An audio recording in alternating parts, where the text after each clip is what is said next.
मैं सभी बच्चों का एक बार फिर से स्वागत करता हूं। हम लोग बात कर रहे थे जेनेटिक्स में मोनोहाइब्रिड क्रॉस के बारे में। मोनोहाइब्रिड क्रॉस से मेंडल ने दो बातें बताई थी। एक है law of dominance, law of dominance, और दूसरी बात लॉ ऑफ सेग्रीगेशन।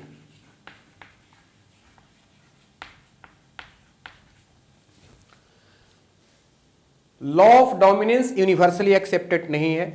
मैं आपको बताना चाहता हूं कि मेंडल्स ने तीन लॉज दिए हैं इनहेरिटेंस से related: law of dominance, law of segregation और लॉ ऑफ इंडिपेंडेंट असॉर्टमेंट। जिसमें law of segregation universally accepted है, लॉ ऑफ डोमिनेंस भी यूनिवर्सली एक्सेप्टेड नहीं है, और लॉ ऑफ सेग्रीगेशन और लॉ ऑफ इंडिपेंडेंट असॉर्टमेंट उसके भी कुछ एक्सेप्शन है, जैसे लिंकेज हो गया, जीन इंटरेक्शन हो गया। तो यूनिवर्सली एक्सेप्टेड लॉज हमारे पास जो है मेंडल का, वो लॉ ऑफ सेग्रीगेशन है। इसे law of purity of gamete भी कहा जाता है। प्यूरिटी ऑफ गैमेट्स, ठीक है। लॉ ऑफ सेग्रीगेशन का दूसरा नाम है law of purity of gamete. Heterozygous condition में दो डिफरेंट एलील सेम जीन के होते हैं। जब ये जाइगोट बना था तो यहाँ पे कैपिटल टी और स्मॉल टी दो डिफरेंट एलील है, लेकिन एक ही जीन का है, हाइट वाला जीन का है। इस केस में क्या हुआ था, एक एलील अपने इफेक्ट को दिखा पाया था और दूसरा एलील का इफेक्ट नहीं दिखा। ये प्लांट क्या हो गया था, टॉल, मतलब कैपिटल टी स्मॉल टी के ऊपर में डोमिनेट कर गया। इसमें जो कैपिटल टी एलील है ये डोमिनेंट एलील है, डोमिनेंट एलील है। एलील का मतलब क्या होता है, जीन के अल्टरनेटिव फॉर्म। जैसे कैपिटल टी हो गया, स्मॉल टी हो गया, टी डैश हो गया। टी को अलग अलग तरीके से लिखा जाए तो मतलब हाइट वाला जीन का डिफरेंट फॉर्म है, उसी को एलील बोला जाता है। स्मॉल टी जो है ये रिसेसिव एलील कहलाएगा, रिसेसिव एलील कहलाएगा। अब ये आपको समझना पड़ेगा कि डोमिनेंस क्यों होता है। मेंडल को तो पता नहीं था कि डोमिनेंस के पीछे कारण क्या है, उसका मॉलिक्यूलर रीजन नहीं पता है। पर डोमिनेंस का कारण ये होता है कि अगर जब दो एलील साथ में आया है तो इसमें से अगर कैपिटल टी जो जीन है, इसका जीन, ये जो कैपिटल टी जो एलील है ये अपना प्रोडक्ट बना रहा है, और इसका प्रोडक्ट जो स्मॉल टी है, भाई जीन से क्या बनता है, कोई एंजाइम बनता है या कोई प्रोटीन बनता है। तो ये अपना जो एंजाइम या प्रोटीन है वो या तो नहीं बना रहा है या तो नॉन फंक्शनल एंजाइम बना रहा है ना। तो जो स्मॉल टी एलील है उसका इफेक्ट क्यों नहीं दिखा दिया, क्योंकि वो म्यूटेट कर चुका है। और म्यूटेशन कैसा हुआ है, या तो वो नॉन फंक्शनल एंजाइम बना रहा है, नॉन फंक्शनल एंजाइम बना रहा है, या फिर एंजाइम बना ही नहीं रहा है, डू नॉट प्रोड्यूस एंजाइम। इसके वजह से इसका इफेक्ट नहीं दिख रहा है। तो ये नॉर्मल एंजाइम है, ये अपना एंजाइम नॉर्मल तरीके से बना रहा है तो अपना ही इफेक्ट को दिखाएगा, है ना। तो इसलिए ये डोमिनेट कर रहा है स्मॉल टी के ऊपर में। अगर समझो दो टीचर है, दो टीचर है, दोनों एक ही जगह पे पढ़ा रहा है, एक ही सब्जेक्ट को पढ़ा रहा है। एक टीचर जो, दोनों बराबर चल रहा है, दोनों टीचर का परफॉर्मेंस बराबर है, दोनों अच्छे टीचर हैं। मान लीजिए एक टीचर पढ़ाना बंद कर दे, है ना, तो दूसरा टीचर उसके ऊपर में डोमिनेट करेगा। ऐसे ही यहाँ पे भी हो रहा है, ये अपना एंजाइम बनाना बंद कर दे म्यूटेशन होने की वजह से, या एंजाइम बनाए पर वो काम नहीं करे, तो ऐसे केस में ये डोमिनेट कर जाए, ठीक है।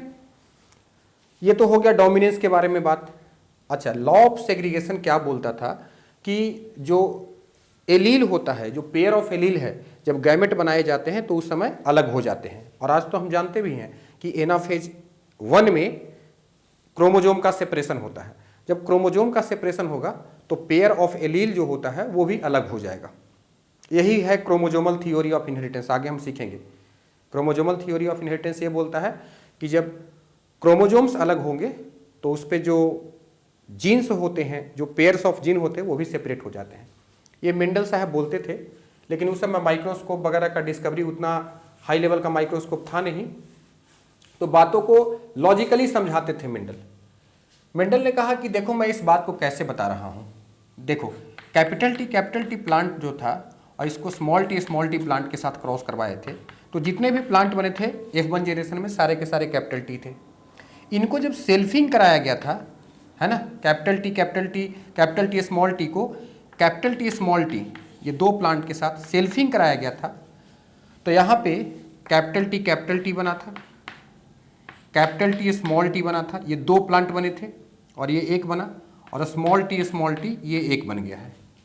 मतलब हम कह सकते हैं कि 1/4 कैपिटल टी है, और क्या बोलते हैं 2/4, 4 है ना टोटल, तो 2/4 बोले तो 1/2 कैपिटल टी स्मॉल टी है और 1/4 स्मॉल टी है। ये आपका रिजल्ट है, ठीक है। एक जो है वो क्या है आपका कैपिटल टी है, और दो जो है वो कैपिटल टी स्मॉल टी है, तो 2/4 हो जाएगा। जीनोटिपिक रेशियो लिखेंगे 1:2:1, और फिनोटिपिक रेशियो लिखेंगे 3:1। 3 टॉल है और एक डॉर्फ है, ठीक है। और इसको इस तरीके से भी हम रिप्रेजेंट करते हैं, 2/4 आएगा तो इसको 1/2 भी लिख सकते हैं। ये रिजल्ट आया था। मेंडल ने बताया था कि देखो F1 जनरेशन में सारे के सारे प्लांट जो है वो टॉल थे, F1 जनरेशन का प्लांट फर्स्ट जनरेशन में। और F2 जनरेशन जो है, F2 जनरेशन की अगर बात किया जाए तो F2 जनरेशन में डॉर्फ प्लांट भी मिले। F2 जनरेशन में डॉर्फ प्लांट आना इस बात को साबित करता है कि सेग्रीगेशन हुआ है, जो एलील है वो एक दूसरे से सेपरेट हुए हैं। तो कभी डायरेक्ट मल्टीपल चॉइस क्वेश्चन में आए तो इस बात को ध्यान रखें कि लॉ ऑफ सेग्रीगेशन का मेंडल ने क्या प्रूफ दिया था। तो लॉ ऑफ सेग्रीगेशन के बारे में मेंडल ने बोला, अकॉर्डिंग टू मेंडल, आप देख लीजिए, समझ लीजिए कि रीअपियरेंस ऑफ, देखो यहाँ पे F2 जनरेशन में कौन सा कैरेक्टर रीअपियर हो रहा है, रिसेसिव ट्रेट, है ना। तो reappearance of recessive trait prove that segregation takes place।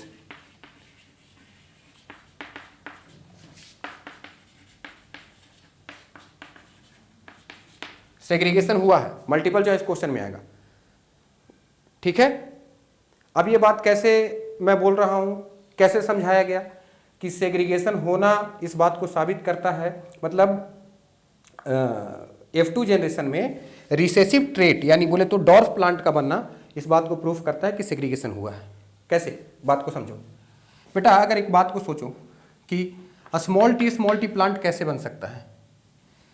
Small T plant तभी बन सकता है जब इधर से भी स्मॉल टी गैमेट आया होगा और इधर से भी स्मॉल टी गैमेट आया होगा, तभी तो इन दोनों का फ्यूजन होने से ये स्मॉल टी जाइगोट बन सकता है। यही तो पॉसिबिलिटी है ना। अब आप सोचो जब दोनों साइड से स्मॉल टी आया है और F1 में सारे के सारे पौधे क्या है, टॉल है, तो इसका मतलब capital T small T plant को अगर आप क्रॉस करवाओगे तो यहाँ पे ये स्मॉल टी कैपिटल टी आएगा, ठीक है। यहाँ पे क्या आएगा, कैपिटल टी और स्मॉल टी, तो ये दोनों स्मॉल टी आकर के फ्यूज करेगा, तभी तो ये पॉसिबिलिटी है। मतलब ये हुआ कि यहाँ पे स्मॉल टी बनना इस बात को साबित कर रहा है कि यहाँ पे जितने भी प्लांट बने हैं वो सारे के सारे हेट्रोजाइगस प्लांट हैं। क्योंकि आप सोचो इसमें से कुछ होमोजाइगस होते, कुछ हेट्रोजाइगस होते, कैपिटल टी स्मॉल टी, तो ये बन ही नहीं सकता था, स्मॉल टी बन ही नहीं सकता था। देखो कैपिटल टी स्मॉल टी बन ही नहीं सकता है ना। आप लॉजिक लगाओ। तो इसका मतलब ये दोनों हेट्रोजाइगस लोग हैं, मतलब रैंडमली मेंडल क्रॉस करवा के देखते थे और कोई भी प्लांट लिए, दो प्लांट कोई भी लेते थे तो मेंडल को क्या मिलता था, स्मॉल टी प्लांट मिलता था। तो इसका मतलब दोनों साइड से स्मॉल टी आता होगा। और मेंडल जो भी प्लांट लेते थे पहली बार वो प्योर टॉल लेते थे क्रॉस में, तो प्योर टॉल लिया और ये सारे के सारे हेट्रोजाइगस हुआ। इसका मतलब क्या हुआ कि ये जो कैपिटल टी है गैमेट बनाते समय अलग हो गया, और ये जो स्मॉल टी है ये भी गैमेट बनाते समय अलग हो गया। और जब ये जाइगोटिक कंडीशन में आए, जाइगोट बनाए, तो फिर से कैपिटल टी साथ में आ गए। तो इसका मतलब यही जो अलग होना होता है, यही तो एनाफेज 1 में आज हम लोग जानते हैं मियोसिस में होता है, लेकिन मेंडल इसको लॉजिकली समझाते थे। ठीक है बेटा, तो दो बातें से ध्यान रखो।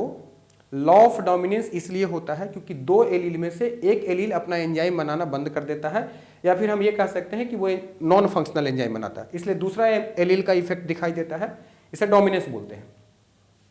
लॉ ऑफ सेग्रीगेशन का मतलब क्या हुआ कि लॉ ऑफ सेग्रीगेशन का मतलब क्या हुआ कि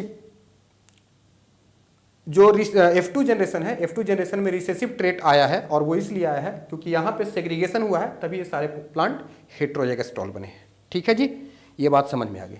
आइए हम आगे बढ़ने से पहले कुछ क्वेश्चंस लेते हैं।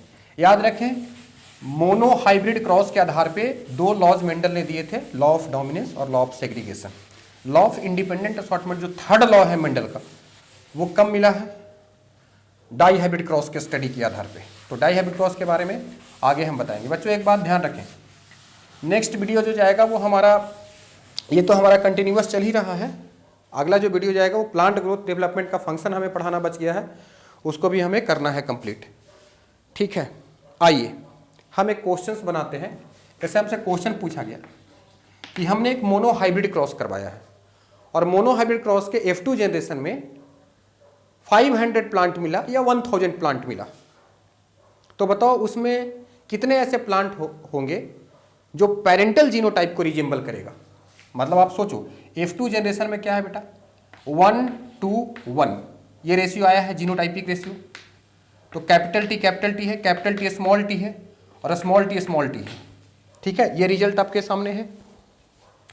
आपसे बोला जा रहा है कि मोनो हाइब्रिड क्रॉस में, और ये रेशियो कहाँ का है? F2 जनरेशन का है, सेकंड जनरेशन का। तो आपसे एग्जामिनर बोल रहा है कि F2 जनरेशन में मानो 1000 प्लांट बन रहा है। कितना? 1000 प्लांट बना है। तो कितने प्लांट ऐसे होंगे जो पेरेंट के जीनोटाइप को रिजेंबल करेंगे? तो पेरेंट कैसा लिया था आपने? देखो, पेरेंट कैपिटल टी लिया है और स्मॉल टी लिया है। तो कैपिटल टी कितना बना है? 1। और स्मॉल टी कितना बना है? 1। मतलब 4 में 2 ऐसे जीनोटाइप है जो पेरेंट जैसा दिख रहा है, पेरेंट को रिजेंबल कर रहा है।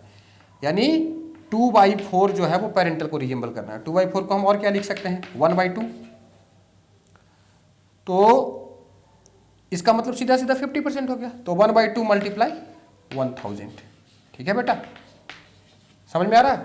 ये आपका आंसर हो गया। अच्छा, आप इसी क्वेश्चन में बोले कि चलो F2 जनरेशन है, F2 जनरेशन में कितने ऐसे पौधे होंगे जो हाइब्रिड प्लांट होंगे? तो देखो, जो कैपिटल टी है ये तो प्योर ब्रीड है, स्मॉल टी है ये भी प्योर ब्रीड है। तो हाइब्रिड किसको बोल रहे हैं? कैपिटल टी स्मॉल टी को। जो हेट्रोजाइगस होता है उसको हाइब्रिड बोलते हैं। कितना हाइब्रिड बना है? 4 प्लांट में से 2 प्लांट हाइब्रिड बना है। तो 2/4 बना है हाइब्रिड, बोले तो 1/2। आउट ऑफ 1000 कितना आएगा? 1000 मल्टीप्लाई करो, अगेन 500। अगर आपसे क्वेश्चन पूछे कि 1000 में से कितने ऐसे प्लांट होंगे जो रिसेसिव पेरेंट को रिजेंबल करेंगे, तो रिसेसिव पेरेंट मतलब स्मॉल टी 1/4 मल्टीप्लाई 1000, 250। समझ रहे हैं? इस तरीके से क्वेश्चन आएगा बेटा आपको एग्जाम में। आप एग्जाम में क्वेश्चन जरूर बनाना सीखें। ठीक है, अब एक चीज हम आपको सिखाते हैं जिसे बोला जाता है टेस्ट क्रॉस। आइए, टेस्ट क्रॉस क्या होता है? ठीक है, टेस्ट क्रॉस क्या होता है इसको समझ लो।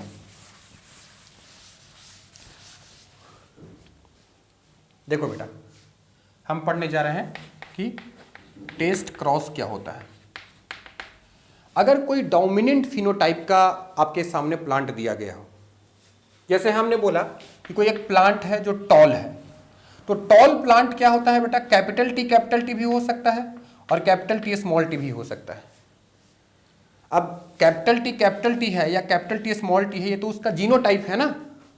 हेट्रोजाइगस कंडीशन में है या होमोजाइगस, ये तो बाहर से दिखने वाला है नहीं प्लांट।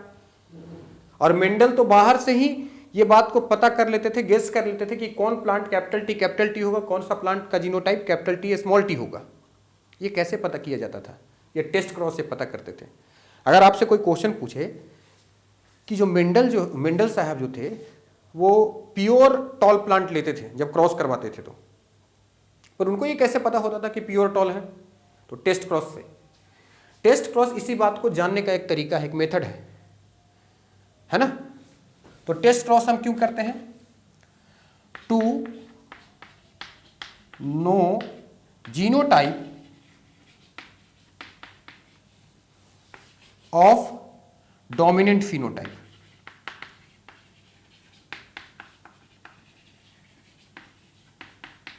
अगर कोई डोमिनेंट फिनोटाइप का ऑर्गेनिज्म है तो उसका जीनोटाइप क्या होगा? अब चाहे वो F1 प्लांट हो या F2 प्लांट हो। देखो भाई, F2 जनरेशन में भी टॉल प्लांट हो सकता है, F1 में भी था। कोई भी प्लांट को आप देखो, चाहे F1 जनरेशन का लो या F2 जनरेशन का, कोई भी टॉल प्लांट है, F3 का है, F5 का, कहीं से आपको कोई टॉल प्लांट ला करके दे दिया, आपको पता नहीं है कि ये कैपिटल टी है, कैपिटल टी स्मॉल टी है।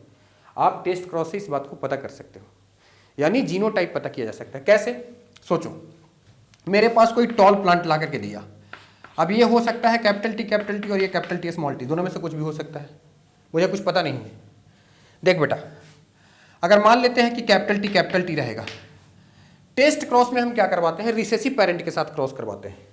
तो हमने इसको रिसेसिव पेरेंट के साथ क्रॉस करवाया स्मॉल टी के साथ, तो देखो क्या बनेगा, यहाँ से capital T small T, capital T small T, capital T small T, capital T small T, सारे के सारे पौधे कैसे बन जाएंगे? Capital T small T, capital T small T, capital T small T. अगर ये पौधा ऐसा होता तो सारे पौधे टॉल बनते। अगर ये plant capital T small T होता तो देखो क्या होता, कैपिटल टी स्मॉल टी को क्रॉस करवाओ स्मॉल टी से, capital T small T, capital T small T, small T small T small T small T, क्या बनेगा? Capital T small T, capital T small T, फिर बनेगा small T small T small T small T. दो plant क्या बन गया? Dwarf. और दो प्लांट क्या बन गया? टॉल बन गया। यानी 2:2 का रेशियो आया, बोले तो 1:1 है ना। तो आप याद रखेंगे, मोनो हाइब्रिड क्रॉस में टेस्ट क्रॉस रेशियो कभी पूछ दे तो 1:1 होता है। ठीक है, समझ में आ गया? 1:1। अब देखो 1:1 का रेशियो अगर आ गया तो समझ लो कि जो टॉल प्लांट है, 1:1 का रेशियो मतलब 50% डॉर्फ प्लांट और 50% टॉल प्लांट बना, तो समझ लेना ये प्लांट हेट्रोजाइगस है। सारे के सारे पौधे टॉल बन गए रिसेसिव प्लांट के साथ। क्रॉस किससे करवाना है? स्मॉल टी के साथ, रिसेसिव पेरेंट के साथ। रिसेसिव भाई टेस्ट क्रॉस में क्या करवाते हैं? अननोन फिनोटाइप का डोमिनेंट फिनोटाइप जो होता है ना, वो अननोन होता है, उसको क्रॉस किसके साथ करवाना होता है? रिसेसिव। टेस्ट क्रॉस में क्रॉस विथ है ना डोमिनेंट जो फिनोटाइप है उसको किसके साथ क्रॉस करवाएंगे? रिसेसिव पेरेंट के साथ, रिसेसिव के साथ क्रॉस करवाएंगे। और अगर 1:1 का रेशियो आ गया तो आप समझ लो कि ये हेट्रोजाइगस प्लांट है। ये कैसा प्लांट है बेटा? हेट्रोजाइगस प्लांट है। बात समझ में आ गई? ठीक है। बोला ऐसा क्यों हुआ? भाई देख, अगर बेटा ये सारे के सारे टॉल प्लांट बने हैं तो सभी के पास एक एक कैपिटल टी तो आया है ना, सभी के पास एक एक कैपिटल टी आया होगा, तभी तो बन सकता है ना ऐसा। तो अगर स्मॉल टी बना है, इसका मतलब इधर भी स्मॉल टी एक तो है, क्योंकि एक स्मॉल टी इधर से आएगा और एक स्मॉल टी इधर से आएगा, तो इसका मतलब एक स्मॉल टी इधर है, तो इसका मतलब ये हेट्रोजाइगस है। बात समझ पा रहे हो है ना बेटा? बात समझ पा रहे हो ना? ठीक है। एक तो सिंपली बोला जाता है कि देखो ध्यान से, अगर आपसे बैक क्रॉस पूछे कि बैक क्रॉस क्या होता है, तो देखो जो F1 प्रोजेनी आया है उसको आप बैक जनरेशन से क्रॉस करवाओ। जैसे हमने बोला कैपिटल टी को क्रॉस करवाया स्मॉल टी से, अब कैपिटल टी स्मॉल टी आ गया। अब इसको इससे भी क्रॉस करवा सकते हो, इसको इससे भी क्रॉस करवा दोगे। इससे क्रॉस करवा दोगे तो डोमिनेंट बैक क्रॉस कहलाएगा, अगर इससे क्रॉस करवा दोगे तो रिसेसिव बैक क्रॉस करवाएगा। और रिसेसिव बैक क्रॉस जैसा ये भी दिख रहा है ना टेस्ट क्रॉस में भी तो ऐसे करवाए थे, कैपिटल टी को स्मॉल टी से क्रॉस करवाए थे।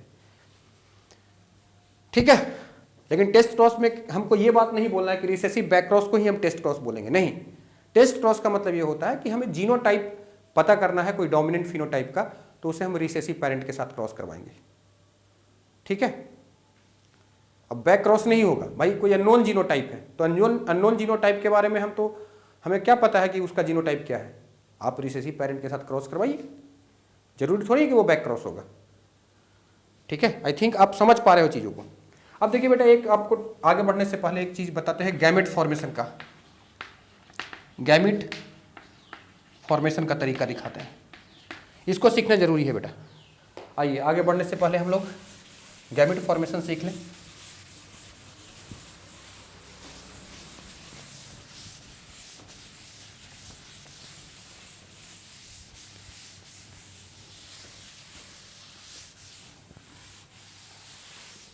एक मिनट देख लेता हूँ वीडियो सही चल रहा है कि, चलिए ओके वीडियो सही चल रहा है। ठीक है, गैमेट फॉर्मेशन क्या होता है?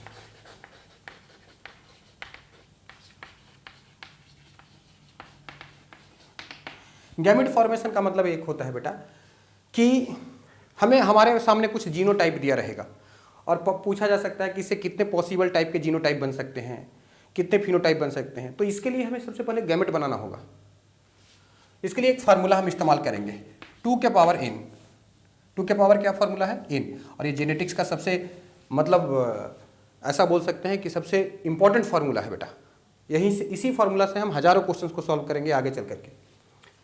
देखिए, अगर आपसे कोई पूछ दिया capital A small A capital B, ये एक जीनोटाइप है किसी प्लांट का, तो बताओ इससे कितने गैमेट बनेगा? तो हम बोलेंगे इससे गैमेट कितना बनेगा। तो इसमें दो बातें फाइंड आउट किया जाता है, टाइप ऑफ गैमेट और नंबर ऑफ गैमेट। दो बात पूछा जा सकता है।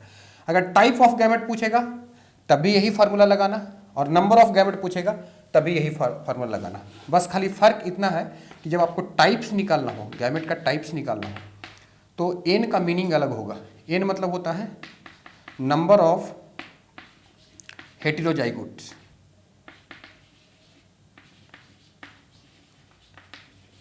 जाइगोट्स।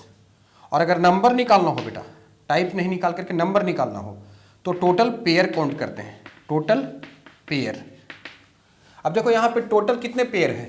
2 पेयर है, लेकिन एक कैपिटल स्मॉल है यानी हेटेरोजाइगस है, और एक कैपिटल कैपिटल है। कैपिटल या स्मॉल स्मॉल उसको होमोजाइगस बोलते हैं। अब हमसे टाइप पूछ रहा है, तो टाइप का मतलब क्या हो गया? 2 के पावर 1। तो ये इसमें 2 टाइप का गैमेट बनेगा। नंबर पूछेगा तो टोटल पेयर काउंट करो। नंबर में क्या है? टोटल पेयर काउंट करना है। तो 2 के पावर 2 कितना आएगा? 4 आ गया बेटा। एक और क्वेश्चन लेते हैं जिसे हमसे पूछिए capital A small A capital B small B capital C. अब इसमें कितने नंबर ऑफ गैमेट बनेंगे, कितने टाइप ऑफ गैमेट बनेंगे? तो नंबर कितना बनेगा? 2 के पावर 3। देखो टोटल नंबर काउंट करना है बेटा। एन मतलब जो होता है, अगर टाइप्स निकालना है तो एन का मीनिंग क्या होता है? हेटेरोजाइगस। और अगर नंबर निकालना है तो आपको एन का मतलब है टोटल पेयर। ठीक है ना बात को? तो अभी हम नंबर काउंट किए तो टोटल पेयर कितने बन रहे हैं? 1 2 3। टाइप निकालना है तो टाइप क्या करेंगे? 2 के पावर n। तो टोटल हेटेरोजाइगस कितना है? 2। 2 के पावर 2 4 आ गया, और 2 के पावर 3 कितना आएगा? 8 आएगा। है ना? बात समझ में आ रही है? एक और 2 क्वेश्चन बनाओ, 1 2 और क्वेश्चन। अगर हमसे क्वेश्चन पूछा है capital A small A capital B small B capital C small C, इसमें कितने नंबर ऑफ गैमेट बनेंगे? नंबर कितना होगा और टाइप्स कितना होगा? बोलो, नंबर कितना होगा, टाइप्स कितना होगा? तो बेटा देखो, नंबर के लिए 2 के पावर 3 करेंगे क्योंकि टोटल पेयर कितना है? 3 है, तो ये कितना हो जाएगा? 8। और टाइप्स में भी 2 टू द पावर 3 करना पड़ेगा क्योंकि देखो तीनों जो पेयर है ना वो हेटेरोजाइगस है। तो 2 के पावर 3 अगेन आ गया 8। अब एग्जाम में क्वेश्चन आएगा कि कौन कौन से गैमेट बनेंगे। आपने बोला कि 8 गैमेट बनेगा और 8 डिफरेंट टाइप का बनेगा क्योंकि नंबर भी कितना है? 8 है, और टाइप भी कितना है? 8 है। तो वो 8 कौन कौन से गैमेट बनेंगे? तो गैमेट बनाने का जो तरीका होता है इसे बोलते हैं fork line method. Fork line method बोला जाता है। ठीक है, जैसे इसमें capital A small A capital B small B capital C small C. क्या करेंगे? सबसे पहले हम इसको सेपरेट करते हैं। ए को, कैपिटल ए ऊपर जाएगा स्मॉल ए नीचे आएगा। ठीक है, फिर बी को सेपरेट करेंगे, कैपिटल बी ऊपर जाएगा स्मॉल बी नीचे आएगा। फिर ऐसे ही यहाँ से भी ब्रांच निकालेंगे, कैपिटल बी ऊपर जाएगा, स्मॉल बी नीचे आएगा, सी को भी सेपरेट करेंगे, कैपिटल सी स्मॉल सी, फिर ऊपर से कैपिटल सी स्मॉल सी, फिर यहाँ से कैपिटल सी स्मॉल सी, फिर यहाँ से कैपिटल सी स्मॉल सी। अब इनको लिख देंगे, capital A capital B capital C, capital A capital B capital C, capital A capital B small C, capital A capital B small C, capital A small B capital C, capital A small B capital C, capital A small B small C, capital A small B small C. फिर देखो small A capital B capital C, small A capital B capital C, small A capital B small C, small A capital B small C, फिर small A small B capital C, small A small B capital C, small A small B small C, small A small B small C. देखो तो 8 gamete बना और 8 different types of gamete भी 8 है, मतलब 8 gamete अलग अलग प्रकार के हैं। तो सीक्वेंस में मैंने गैमेट बना दिया, ठीक है। अब आप एक क्वेश्चन ट्राई करिए, capital A capital B small B, इससे कितना बनेगा, है ना। नंबर भी आपका 4 बन जाएगा और टाइप भी 4 बन जाएगा, है ना। तो क्या क्या बन जाएगा, capital A capital B, capital A small B, small A capital B, small A small B, 4 gamete बन जाएगा। इसी तरीका से बेटा, है कि नहीं। आपसे क्वेश्चन पूछ दे कैपिटल ए कैपिटल बी कितने गैमेट बनेंगे, तो नंबर तो बेटा 4 बन जाएगा, लेकिन टाइप्स कितना बनेगा, 1, मतलब टाइप्स 1 क्यों बनेगा, क्योंकि टाइप्स में 2 के पावर 0 आ जाएगा, तो 2 के पावर 0 इक्वल टू 1, और नंबर में 2 के पावर 2 हो जाएगा तो 4 हो जाएगा। आई होप आपको वीडियो आज का समझ में आया होगा बेटा। अगर वीडियो समझ में आया तो लाइक कर दीजिए, शेयर कर दीजिए, सब्सक्राइब करिए चैनल को। हम नए नए वीडियो लेकर के आपके सामने आते रहेंगे। कंटिन्यूअस हमारा अपना सीरीज चलेगा, MBI भी स्टार्ट करेंगे इसके बाद, और आपका जो भी रिकमेंडेशन रहेगा उसके हिसाब से काम किया जाएगा, ठीक है। तो आज भर के लिए हम यहीं पे स्टॉप करते हैं, मिलेंगे नेक्स्ट वीडियो में, तब तक के लिए जय हिंद, जय भारत।